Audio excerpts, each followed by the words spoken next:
4 अमीर देवरानियों ने खोला गरीब जेठानी के बचपन का राज। दोपहर का समय था। दीपिका घर के बाहर बैठी बुरी तरह रो रही है। उसके सामने उसके माता पिता जमीन पर बेहोश पड़े हैं। अरे कोई तो मदद कर दो प्लीज, ये मेरे माता पिता है। पता नहीं अचानक इन्हें क्या हो गया, ये बेहोश हो गए हैं। प्लीज कोई तो इन्हें हॉस्पिटल ले चलो, मेरी मदद करो। दीपिका जोर जोर से रोने लगती है। तभी वहाँ एक गाड़ी आकर रुकती है। कार से आर्यन, आरव, समीर, कबीर और कार्तिक बाहर निकलते हैं। गाइस रुको, वो लड़की वहाँ सड़क पर क्यों रो रही है? चलो देखते हैं, कुछ सीरियस लग रहा है। पांचों दीपिका के पास आते हैं। हे, क्या हुआ? आप इतना रो क्यों रही हैं? ये मेरे मम्मी पापा हैं। हम लोग बस खाना खाकर टहल रहे थे और अचानक ये लोग बेहोश हो गए। प्लीज इन्हें जल्दी हॉस्पिटल ले जाना होगा, नहीं तो पता नहीं इन्हें क्या हो जाएगा। आरव, समर, जल्दी से अंकल आंटी को कार की बैक सीट पर लेटाओ और इनको अस्पताल ले चलो। आप मेरे साथ पीछे बैठिए, हम अभी सिटी हॉस्पिटल पहुंचते हैं। आप रोना बंद कीजिए, सब ठीक हो जाएगा।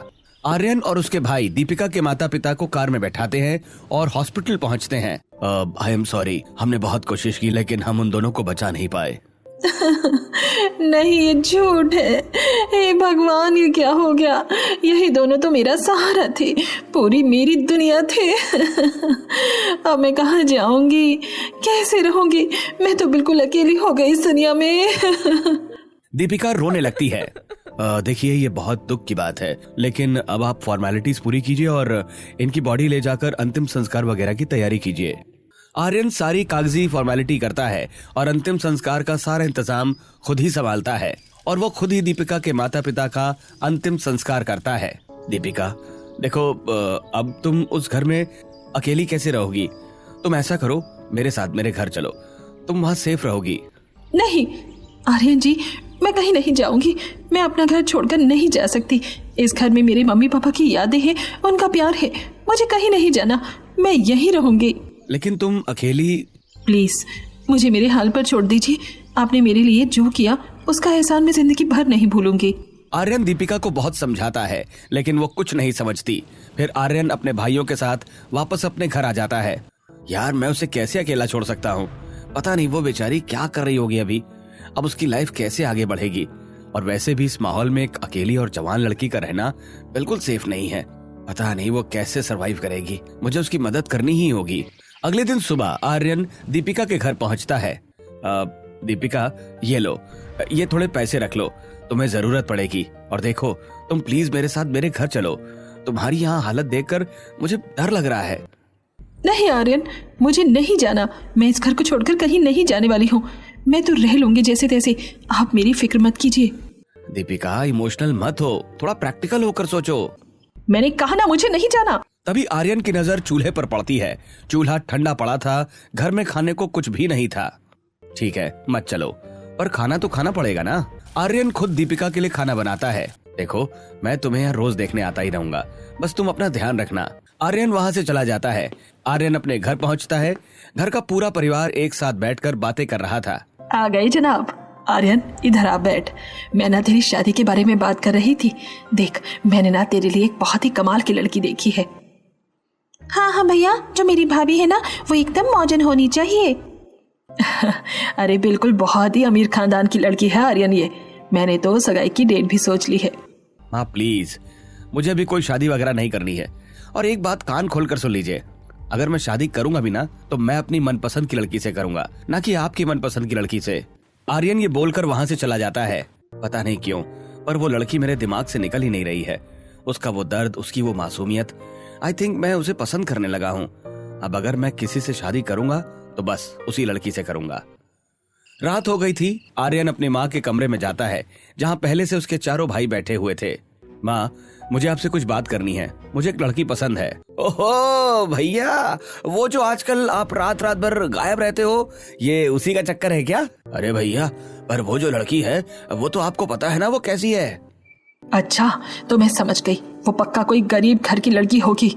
ये वही लड़की है जिसके चक्कर में तू आजकल रात रात भर बाहर रहता है। हाँ माँ, वो वही लड़की है। वो एकदम अकेली हो गई है। जो उसके माता पिता थे, उनकी डेथ हो गई है। और पहले मेरा शादी करने का कोई मन नहीं था, लेकिन अब मैं उस लड़की को पसंद करने लगा हूँ। मैं उसी से शादी करूंगा। दिमाग खराब हो गया है क्या तेरा आर्यन? तू भूल गया तू किस घर का बेटा है? इस घर में कोई गरीब बहू नहीं आएगी। मैं तो ना उसी लड़की से शादी करूंगा माँ, देख लेना आप। आर्यन ये बोलकर वहां से चला जाता है। अगले दिन सुबह आर्यन फिर से दीपिका के घर पहुंचता है। दीपिका देखो, मैं तुमसे लास्ट बार पूछ रहा हूँ, क्या तुम मेरे साथ चलोगी? और सुनो, अब मैं तुम्हें सिर्फ अपने साथ ही नहीं ले जा रहा, मैं तुम्हें अपनी फैमिली का हिस्सा बनाऊंगा। बताओ, क्या तुम मुझसे शादी करोगी? क्या शादी? नहीं आर्यन जी, मैं नहीं कर सकती। दीपिका सच सच बताना, क्या तुम मुझे पसंद नहीं करती? देखो, मैं ये लास्ट बार पूछ रहा हूँ, और वैसे भी मेरा तो पहले शादी करने का कोई मन ही नहीं था, लेकिन अब लगता है कि मुझे तुमसे प्यार हो गया है, तो प्लीज मुझे सच सच बताना। ठीक है आर्यन, मैं तैयार हूँ। दीपिका शादी के लिए मान गई थी। वो अपने कमरे में अपना सामान पैक कर रही थी, तभी वो एक संदूक निकालती है और उसे खोलकर देखती है। उसमें एक खिलौना, एक फोटो और एक कंगन था। फिर वो संदूक को बंद कर देती है। चलो अब एक नई जिंदगी शुरू करनी है। तभी आर्यन कमरे में आ जाता है। अरे दीपिका, इस बॉक्स में क्या है? आर्यन, इसमें ना बस कुछ पुरानी यादें हैं जो शायद मैं खुद भूल गई हूँ। बस कभी इन्हीं चीजों को देखकर उन्हें याद करने की कोशिश करती हूँ। दीपिका वो संदूक और अपना बैग लेकर आर्यन के साथ वहां से चली जाती है। आर्यन और दीपिका एक मंदिर में शादी कर लेते हैं और फिर घर आ जाते हैं। पूरा परिवार हॉल में बैठा हुआ था। आर्यन, ये क्या है? ये क्या किया तूने? मैंने तेरे से मना किया था ना कि इस गरीब घर की सड़क छाप लड़की से शादी मत करना, लेकिन तूने मेरी एक नहीं सुनी। मैंने जो सोचा था कि आप किसी अच्छी लड़की, अमीर लड़की से शादी करोगे, लेकिन आपने तो इस गंवार लड़की से शादी कर ली। तूने हमारे खानदान की नाक कटवा दी आर्यन। अरे तुझे नहीं पता आर्यन, ये जो गरीब घर की लड़कियां होती है ना, ये बहुत बड़ी ड्रामेबाज होती हैं। तुझे क्या पता, शायद ये भोली बनने का सिर्फ ड्रामा कर रही हो। बस माँ, बहुत हो गया। दीपिका पहले ही बहुत दुखी है, आप इसे ये फालतू के ताने मत मारिए। और अगर आपको ऐसा लगता है कि ये लड़की अच्छी नहीं है तो ठीक है, मैं इसे लेकर अभी इसी वक्त इस घर से चला जाता हूँ। वैसे भी मैं अच्छी जॉब करता हूँ, हम दोनों शहर में कहीं भी फ्लैट रेंट पर लेकर रह लेंगे। मैं अपने बेटे से दूर नहीं हो सकती, इसे यहीं पर रोकना होगा। लेकिन इस लड़की को मैं चैन से जीने नहीं दूंगी। मैं इसे इतना टॉर्चर करूंगी कि ये खुद ही मजबूर होकर मेरे बेटे को डिवोर्स दे देगी और भाग जाएगी। अरे अरे रुक आर्यन, तू तो बात का बतंगड़ बना रहा है बेटा। अब तू ले ही आया है इसे, तो मैं अपने बेटे को घर से थोड़ी निकालूंगी। यामिनी बेमन से और गुस्से में दीपिका का गृह प्रवेश करवाती हैं। अगली सुबह यामिनी जी और अंजलि दीपिका को किचन में लाती हैं। सुनिए, हमारे घर में ना सबके लिए अलग अलग सब्जियां बनती हैं, इस बात का ध्यान रखना।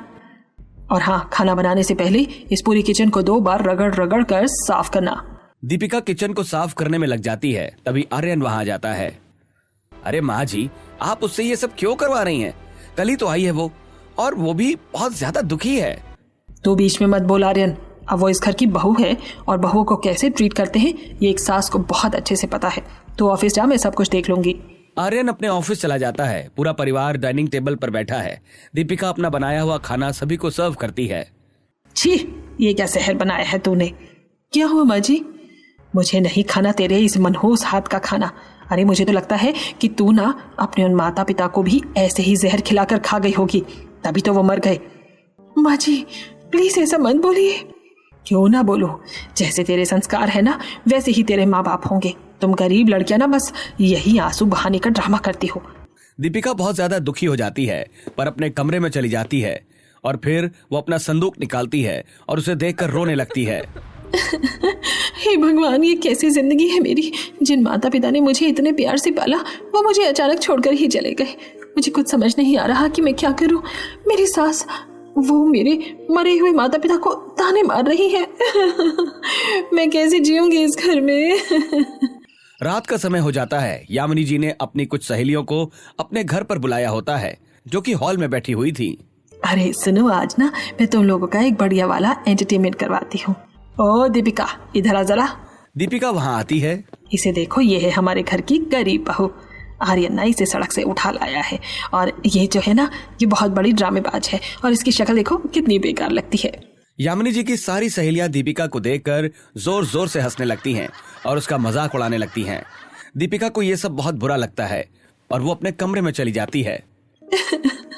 अगर मैं ये सब अपने हस्बैंड को बताऊंगी तो घर में रोज कलेश होगा। आर्यन मेरी वजह से अपनी माँ से लड़ेगा। मैं ये नहीं चाहती। मुझे ये सब चुपचाप सहन करना ही होगा। मैं किसी से कुछ बोल भी नहीं सकती। मेरा तो कोई अपना परिवार भी नहीं है। अब जो मेरा पहला परिवार था वो भी मुझसे दूर हो चुका है, और जो मेरा दूसरा परिवार था वो भी मुझे छोड़कर चले गए। दोनों परिवार मुझसे छिन गए हैं। अब तो ऐसा लगता है कि मैं इस दुनिया में बिल्कुल अकेली हूँ। कभी कभी तो लगता है कि ये जिंदगी ही खत्म कर लूं। दीपिका अपना वो संदूक खोलती है। ये मेरी पहली फैमिली जिसने मुझे अकेला छोड़ दिया। तभी अंजलि वहां आ जाती है। भाभी, ये क्या चल रहा है? इस बॉक्स में क्या छुपा रही हो आप?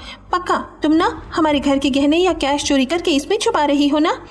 नहीं नहीं अंजलि जी, इसमें ऐसा कुछ नहीं है। इसमें मेरा कुछ बहुत पर्सनल सामान है और कुछ नहीं। अंजलि जबरदस्ती दीपिका के हाथ से वो संदूक छीन लेती है और उसके अंदर देखती है। अंदर सिर्फ पुरानी फोटो, कंगन और खिलौना था। क्या तुम भी ये कबाड़ और कचरा इस बॉक्स में भर रही हो?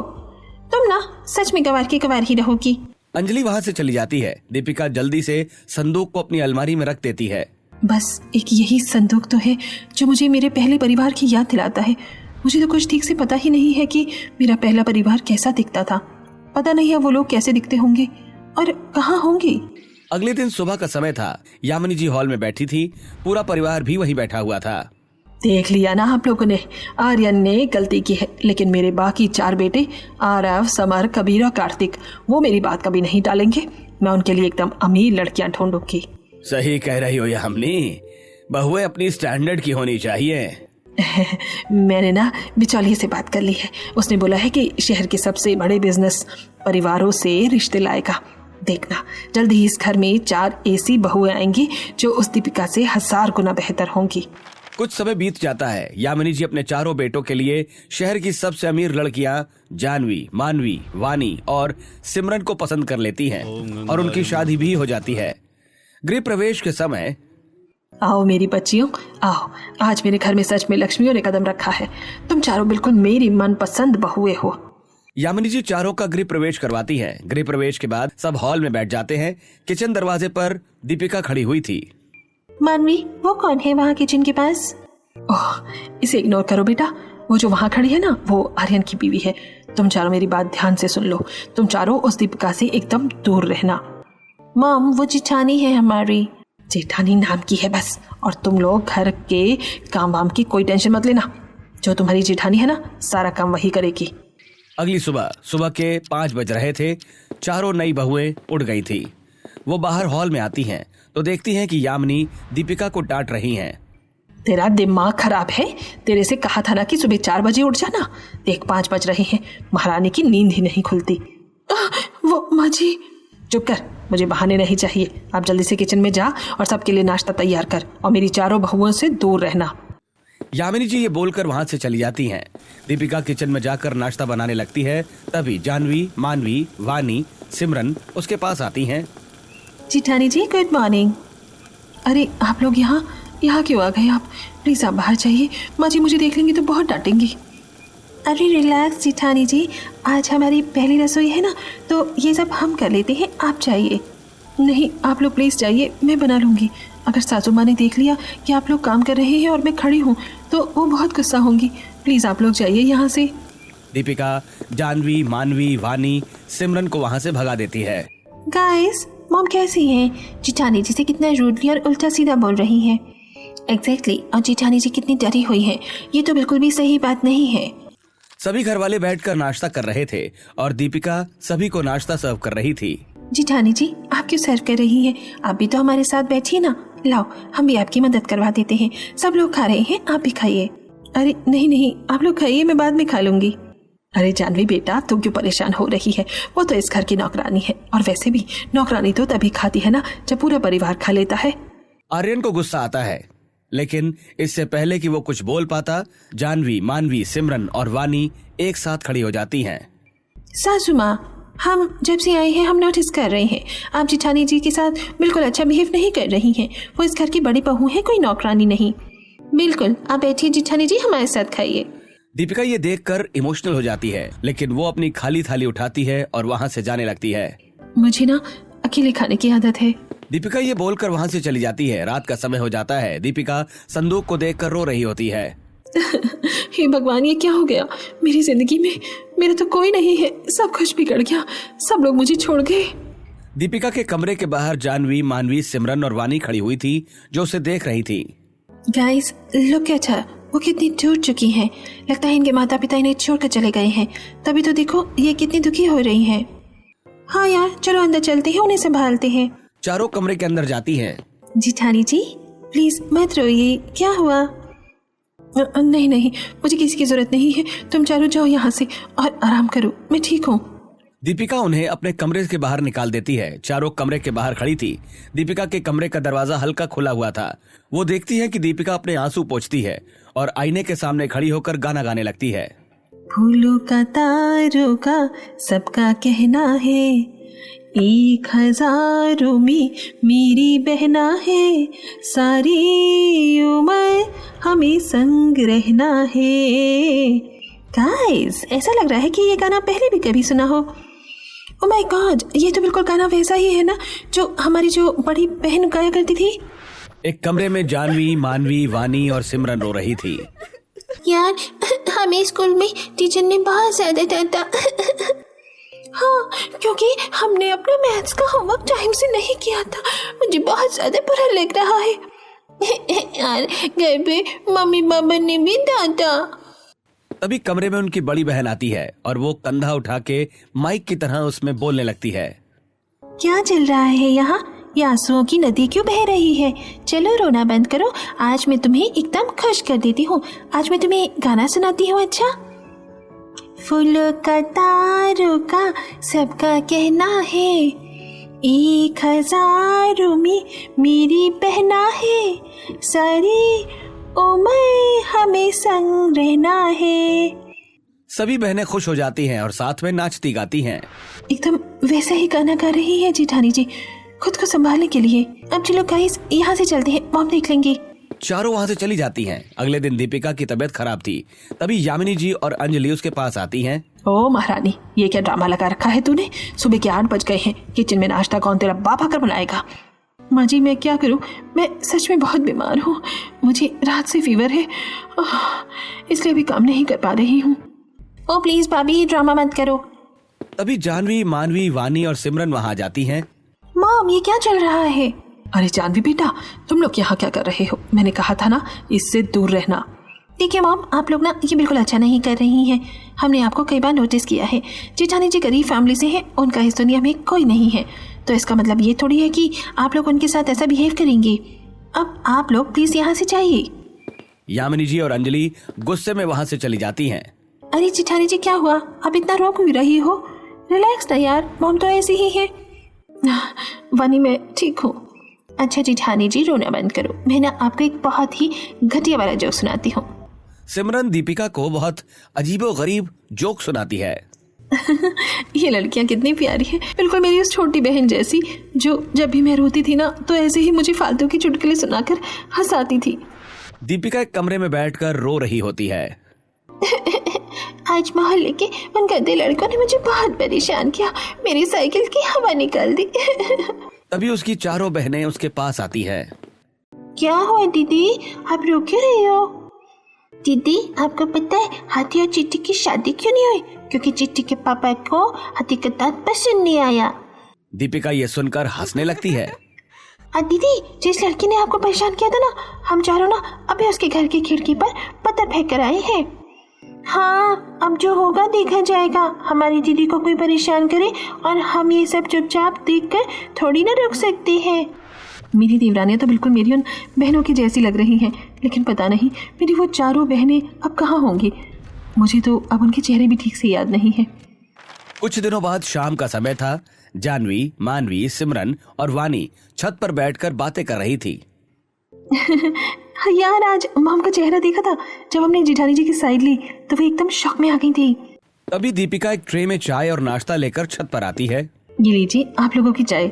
अरे जेठानी जी आप भी बैठ जाइए ना हमारे साथ, आज मौसम कितना औसम है। दीपिका वहाँ बैठ जाती है। आपको पता है गाइस, डैड जब पहले बिजनेस ट्रिप से आते थे ना तो वो हमारे लिए बड़ी बड़ी चॉकलेट्स लाते थे। दीपिका उनकी ये फैमिली वाली बातें सुनकर बहुत अनकंफर्टेबल हो जाती है। वो उठकर जाने लगती है। अरे जेठानी जी क्या हुआ, आप जा क्यों रही है? तुम लोगों की तो फैमिली है ना, इसलिए तुम अपनी फैमिली के बारे में बात कर रही हो, लेकिन मेरी कोई फैमिली नहीं है और सच कहूँ तो मुझे अब फैमिली वर्ड से ही नफरत हो गई है। दीपिका ये बोलकर वहाँ से चली जाती है। यार गाइस, जेठानी जी का दर्द है ना, वो बहुत ज़्यादा डीप और भयानक है। उनका तो अब इस दुनिया में कोई है ही नहीं। हाँ, लेकिन एक बात बताओ, इनके साथ ऐसा क्या हुआ होगा जो इन्हें फैमिली नाम से ही इतनी नफरत है? एग्जैक्टली, मैंने भी सुना है जब ये अकेली बड़बड़ाती है तो यही बोलती है कि इनकी कोई फैमिली नहीं है, इनकी दोनों फैमिली इनको छोड़ के चली गई है। पता नहीं यार, ऐसा क्या हुआ होगा इनके साथ। कुछ तो बहुत बड़ा राज है जो ये छुपा रही है। रात का समय हो जाता है। चारों देवरानियां दीपिका के कमरे में जाती हैं। जेठानी जी, आप फैमिली के नाम से इतनी चिढ़ती क्यों हो? क्या हुआ था आपके पेरेंट्स के साथ? प्लीज जाओ तुम लोग यहाँ से। मुझे तुम लोगों से कोई बात नहीं करनी, मैं बाद में बात करूंगी। चारों देवरानियां रूम से बाहर आ जाती हैं, लेकिन चारों ने वो संदूक देख लिया था जो दीपिका के पास रखा था। गाइस, तुम लोगों ने नोटिस किया जेठानी जी के पास जो वो पुराना संदूक है ना, वो हमेशा उसी को देखकर रोती है। पक्का ना उस बॉक्स में कुछ ना कुछ ऐसा है जो उनके पास्ट से जुड़ा हुआ है। हाँ, हम ना ऐसा करेंगे, कल दोपहर में जब जेठानी जी लॉन्ड्री का काम कर रही होंगी तब बॉक्स को खोलेंगे। अगले दिन दोपहर में दीपिका कपड़े धो रही थी। चारों देवरानियां दीपिका के कमरे में जाती हैं और उसके संदूक को खोलने लगती हैं। गाइस, ये लॉक नहीं है, चलो खोलते हैं। जानवी जैसी संदूक खोलने वाली होती है तभी दीपिका कमरे में आ जाती है। तुम लोग क्या कर रही हो यहाँ? चारों देवरानियां एकदम से हड़बड़ा जाती हैं। अरे कुछ नहीं जेठानी जी, हम तो ना बस ऐसे ही यहाँ आपको देखने के लिए आए थे कि आप कहाँ हो। हाँ, फिर आप थी नहीं कमरे में तो हम बस आपका सामान देखने लगे कि आपके पास कौन कौन सी साड़ियाँ हैं और कौन सा मेकअप का सामान है। ठीक है, अब प्लीज आप लोग जाइए यहाँ से। चारों देवरानियां कमरे से बाहर आ जाती हैं। फिर वो चारों आर्यन के पास जाती हैं। आर्यन भैया, हमें जेठानी जी के बारे में कुछ जानना है। क्या हुआ जानवी, सब ठीक तो है ना? भैया, जेठानी जी के साथ एग्जैक्टली क्या हुआ था वो सब हमें पता करना है। यार, मुझे इस बारे में कुछ नहीं पता। जेठानी जी को अक्सर अकेले में रोते हुए सुना है। वो हमेशा बड़बड़ाती है कि मेरा पहला परिवार भी छिन गया और दूसरा परिवार भी छिन गया। इसका क्या मतलब हुआ? हाँ, लेकिन एक बात है, उनके वो जो माता पिता थे ना, उनका एक बहुत ही खास और पुराना पड़ोसी था, रामू काका। जब दीपिका के पेरेंट्स की डेथ हुई थी तो वो बहुत रोए थे। शायद उन्हें कुछ पता हो दीपिका के पास्ट के बारे में। अब तो रामू काका ही सब कुछ बताएंगे। अगले दिन सुबह चारों देवरानियां रामू काका के पास पहुंचती हैं और उनसे दीपिका के बारे में पूछती हैं। बेटी, जिन माता पिता का आर्यन बाबू ने अंतिम संस्कार किया था ना, वो दीपिका के असली माता पिता नहीं थे। दीपिका उन्हें एक नदी किनारे मिली थी। जब दीपिका उन्हें मिली थी तो उसकी हालत बहुत ज्यादा खराब थी। उन दोनों की कोई अपनी संतान नहीं थी, इसलिए उन्होंने दीपिका को अपनी बेटी मान लिया था और पाल पोस कर बड़ा किया था। गाइस, ये पॉसिबल है कि जेठानी जी के असली माता पिता अभी भी जिंदा हो सकते हैं। गाइस, अब तो ये कंफर्म हो गया है कि उस लकड़ी के संदूक में दीपिका जी के असली परिवार का कोई ना कोई सुराग जरूर होगा। आज चाहे जो हो जाए, हम वो संदूक खोल कर ही रहेंगे। चारों देवरानियां घर पर आ जाती हैं। दीपिका अपने कमरे में नहीं थी। चारों जल्दी से उसके कमरे में जाती हैं और उस संदूक को खोल देती हैं। उसमें फोटो, खिलौना और एक कंगन था। इस फोटो को ध्यान से देखो। फोटो में 5 छोटी लड़कियां एक साथ खड़ी थी। मैं ये तो हम हैं। ये तो हम चारों हैं और बीच में हमारी दीदी। और ये देखो, ये कंगन, फोटो में भी हम पांचों ने यही कंगन पहने हुए हैं। गाइस, हम तो अपने आप को ही भूल गए थे। हमने अपने बचपन की ये फोटो कभी देखी ही कहाँ है। जब से दीदी गायब हुई थी, मॉम डैड ने सारे पुराने एल्बम बंद करके रख दिए थे। ये वही स्टूडियो वाली फोटो है जो दीदी उसे लेने गई थी। इसका मतलब जेठानी जी ही हमारी दीदी है। हमारी खोई हुई बड़ी बहन वही है। चलो इस फोटो को अभी मॉम को भेजते हैं, वो हमें सब कुछ बताएंगी। जानवी फोटो की एक क्लियर पिक्चर क्लिक कर लेती है और अपनी मॉम को भेज देती है। मॉम, हमारी बहन अभी जिंदा है। वो हमारी जेठानी है। हमें हमारी दीदी मिल गई मॉम। क्या? मेरी बच्ची कहाँ है? लड़कियां अपनी माँ को सब कुछ बताती हैं। फिर चारों याद करने लगती हैं कि कैसे उनकी बड़ी बहन उनसे दूर हुई थी। एक बहुत ही आलीशान घर का हॉल। जानवी, मानवी, वानी और सिमरन बैठी हुई हैं। बच्चियों, इधर आओ, सब देखो मैं तुम्हारे लिए क्या लाई हूँ। तभी दीपिका भी वहां जाती है और सुषमा जी पांचों बेटियों को 5 एक जैसे कंगन देती हैं। ये लो, मैं तुम पांचों बहनों के लिए एक जैसे कंगन लाई हूँ।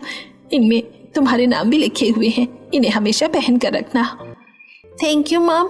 हम पांचों बहनें ना हमेशा ऐसे ही एक साथ रहेंगी, कभी अलग नहीं होंगी। बच्चों, मुझे और तुम्हारे पापा को किसी जरूरी काम से शहर बाहर जाना पड़ रहा है। तुम लोग घर पर ही रहना। ठीक है? नहीं मॉम, हमें पार्क में जाना है। ठीक है मॉम, आप जाओ, मैं इन्हें पास वाले पार्क में ले जाती हूँ। पांचों बहनें पार्क में आ जाती हैं। दीदी मुझे आइसक्रीम खानी है, और दीदी मुझे वो लाल वाली बॉल भी चाहिए। हम घर से लाना भूल गए, आप नहीं बॉल ले आना दुकान से प्लीज। ठीक है, तुम चारों यहीं झूले पर बैठो, मैं अभी बाहर वाली दुकान से आइसक्रीम और बॉल लेकर आती हूँ। और हाँ, वो अंकल हमें जानते हैं ना, तो मैं उन्हें बोल दूंगी कि पापा जी बाद में पेमेंट कर देंगे। दीपिका वहाँ से चली जाती है, लेकिन बहुत देर तक नहीं लौटती। बस हमें इतना ही याद है, उसके बाद दीदी का क्या हुआ हमें कुछ नहीं पता। अगले दिन शाम का समय था। घर में अंजलि की सगाई का फंक्शन चल रहा था। जानवी, मानवी, सिमरन और वानी अपने कंगन पहनकर वहाँ आती हैं। जेठानी जी, अब हम आपको जेठानी जी बुलाए या फिर दीदी बुलाए? तुम लोग ये क्या बोल रही हो, पागल हो गई हो क्या? दीदी, हमें सब पता चल गया है, आप ही हमारी खोई हुई बड़ी बहन हो। तुम लोगों को कैसे पता मेरी बहनों के बारे में? दीदी, वो कंगन दिखाइए जो आपने आज पहना है। दीपिका अपना हाथ आगे करती है। उसने कंगन पहना हुआ था। घर पे उसका नाम लिखा हुआ था, जैसा कि चारों बहनों के कंगनों पे लिखा था। ये कंगन, मतलब तुम ही चारों मेरी बहनें हो, मेरी जानवी, मानवी, वानी और सिम्मी। हाँ दीदी, पहले आपका नाम सुनकर हमें थोड़ा सा शक हुआ था, लेकिन हमने सोचा कि दीपिका नाम तो कॉमन है, लेकिन जब आपकी संदूक में आपका कड़ा देखा तो हमें यकीन हो गया। दीदी, मम्मी, पापा भी ना आपको बहुत याद कर रहे हैं। मैंने भी तुम लोगों को बहुत ढूंढा, लेकिन तुम लोग मुझे नहीं मिले। ये सब देखकर पूरा परिवार हैरान रह गया था।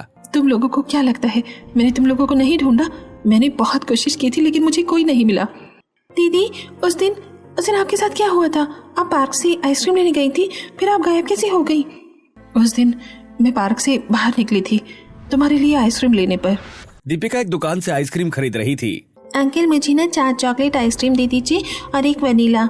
दीपिका आइसक्रीम लेती है, तभी उसकी नजर पास के एक फोटो स्टूडियो पर पड़ती है। अरे, ये तो वही फोटो स्टूडियो है ना जिसमें हम 5 बहनों ने फोटो खिंचवाई थी। चलो वो फोटो भी ले लेती हूँ। मैं दुकान वाले अंकल जी को बोल दूंगी कि पापा जी शाम को आकर पेमेंट कर देंगे, वो तो हमें जानते हैं। दीपिका स्टूडियो में से वो फोटो ले लेती है। तभी एक काली वैन उसके पास आकर रुकती है और 2 गुंडे उस वैन में बैठकर वहाँ से ले जाते हैं और दोनों गुंडे दीपिका को एक फैक्ट्री में बंद कर देते हैं। कुछ दिन बाद एक गुंडा न्यूज़पेपर लेकर वहाँ आता है। अबे यार, तेरा दिमाग खराब था जो तूने उसे उठा लिया। न्यूज़पेपर देख, ये तो शहर के सबसे बड़े और पावरफुल आदमी की बेटी है। क्या बात कर रहा है भाई? हाँ, इसके बाप ने पूरे शहर में इसकी फोटो छपवा दी है। पुलिस हमें ढूंढ रही है। अगर हम पकड़े गए ना तो पुलिस हमारा सीधा एनकाउंटर करेगी। इसे अभी के अभी शहर के बाहर छोड़ आते हैं। दोनों गुंडे रात को दीपिका को एक नदी किनारे छोड़ आते हैं। वो अकेली थी। उसके पास बस एक वो कंगन, फोटो और एक बॉल थी। मॉम, डैड, जानवी, तुम लोग कहाँ हो? मुझे डर लग रहा है यहाँ। मेरे परिवार वाले मुझे ढूंढ भी नहीं रहे, कोई मुझे बचाने क्यों नहीं आ रहा? दीपिका सामने देखती है कि सामने कुछ घर बने हुए हैं, इसलिए वो नदी पार करने लगती है, लेकिन वो नदी में बह जाती है। मैं नदी में बह गई थी, फिर एक आदमी और औरत ने मुझे नदी से निकाला, मेरी जान बचाई और मुझे अपनी बेटी मान लिया। फिर मुझे बहुत गुस्सा आया क्योंकि किसी ने मुझे ढूंढा भी नहीं था। नहीं दीदी, ऐसा बिल्कुल नहीं है। डैड और मॉम पागलों की तरह आपको ढूंढ रहे थे। हाँ दीदी, उन्होंने आपको बहुत ढूंढा, लेकिन आप नहीं मिली दीदी, क्योंकि आप तो नदी में बहकर दूसरे शहर में पहुंच गई थी ना, इसलिए हम आपको ढूंढ ही नहीं पाए। हमने आपको ढूंढा और आप नहीं मिली, इसलिए पापा और मम्मी दूसरे शहर में शिफ्ट हो गए। हे भगवान, ये मैंने क्या कर दिया? मैंने शहर के सबसे बड़े खानदान की बेटी से किचन साफ करवाया है। मॉम, अब तो आपको पता चल गया ना, ये हमारी सगी बड़ी बहन है, और अब हमारी दीदी को इस घर में किसी ने परेशान किया ना तो मुझे बुरा कोई नहीं होगा। कान खोलकर सुन लीजिए आप, इस शहर में ना हमारे डैड की बहुत ज़्यादा चलती है। अगर आप लोगों ने हमारी दीदी को एक भी शब्द बोला या रुलाने की कोशिश की तो हम आप लोगों को सीधा जेल भिजवा देंगे। अरे नहीं नहीं मेरी बच्चियों, हमसे गलती हो गई। हमें पता नहीं था कि हमारी दीपिका सबसे अमीर घर की बड़ी बेटी है। हमसे बहुत बड़ी भूल हो गई। बरसों बाद बिछड़ा हुआ परिवार फिर से एक हो गया। हर चेहरे पर मुस्कान थी और हर आंख में खुशी के आंसू। सुषमा जी, सुधीर जी ने अपनी 5 बेटियों को गले लगा लिया। सुनो, मुझे एक आइडिया है। हम सब अपनी बचपन वाली फैमिली फोटो फिर से रिक्रिएट करेंगे। फोटोग्राफर आता ही होगा। अरे वाह, ये तो बहुत अच्छा आइडिया है। हाँ बिल्कुल, वही फोटो, बस इस बार हमारा परिवार फिर से पूरा है। अच्छा ठीक है, चलो फिर वही बचपन वाली फोटो बनाते हैं। थोड़ी ही देर में फोटोग्राफर घर पहुंच जाता है। अच्छा, अब आप सब बिल्कुल उसी तरह बैठ जाइए जैसी अपनी बचपन वाली फोटो में बैठे थे, और हाँ, सबके चेहरे पर प्यारी सी मुस्कान होनी चाहिए। से चीज सभी लोग मुस्कुराते हैं। कैमरे में एक अनमोल पल फिर से एक बार कैद हो जाता है।